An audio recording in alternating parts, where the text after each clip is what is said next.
Okay, we're in this configuration here. It is producing power. You can see by the LED on this coil. So we do have an amount of power generation. I don't know how much yet, but nothing exciting. I still have everything working, but no big huge results yet.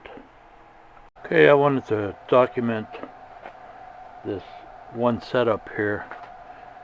It's producing pretty good power, and it's ringing across the whole spectrum.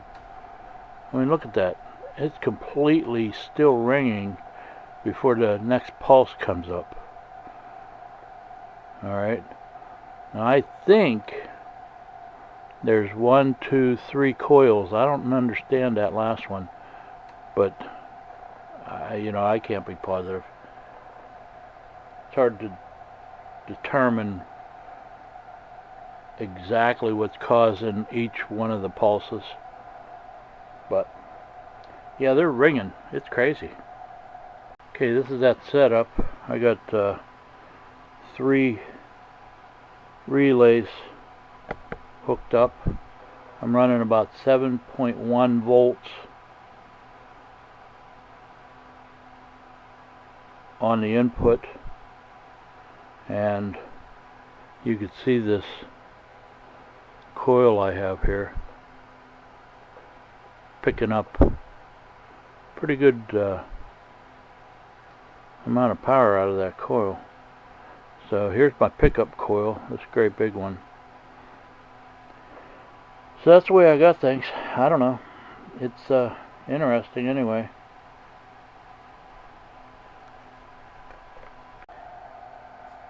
I'm back on the transistors, and this is the output on my coil that I'm using for a pickup coil, and it's reading over 85 volts. So yeah, not bad. This is fairly stable. It's moving around a little bit, as you can see by the shaky waveform, but it's not too bad. They're all air core coils, no nails or anything in them, and running about 30 volts. So there's a setup running about 30 volts. You can see the neon bulbs lit up, and there's my pickup coil right here. I have no idea how many windings are on there, but picking up pretty nicely. So you can see my makeshift power indicator anyway. You can see it's lit up. So it's working. Now if I could just get it to rotate properly. Okay, another update on this thing. I found a spot, 65.4 kilocycles, that seems to really work well for this circuit.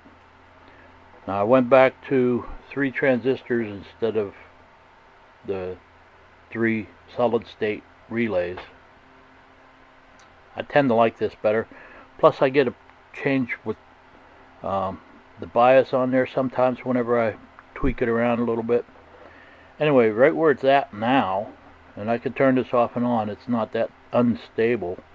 Okay, right where it's at right now, I'm reading 600 volts across that one coil, okay, on my scope. So I have the scope in the 10 times position on here, and at that I'm getting, according to my reading, 600 volts. Let me show you. Okay, we got, let's see, 1, 2, 3, 4, 5, almost 6. Okay, almost 6. We'll just say it's 6. That's close enough. So I'm on the 10 volts per division, and then I have the 10 times on my probe. So watch when I take the 10 times off. Okay, it's off the scale. Alright, so right there this should be 10 times 10, or 100 volts each. 1, 2, 3, 4, 5, 6. Okay, it seems to resonate really well there, and I can manipulate it slightly one way or another sometimes. There we go, with little changes in the bias. Okay, I can get some odd results, and I also get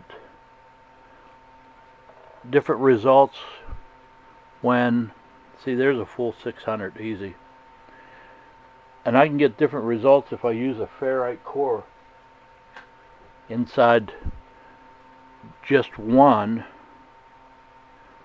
Okay, at the ferrite rod, about a 3/8, couple inches long. So when I put that in one of the coils, it jumps sky high like that, but only one of the coils. If I put it in all the coils, it goes way down.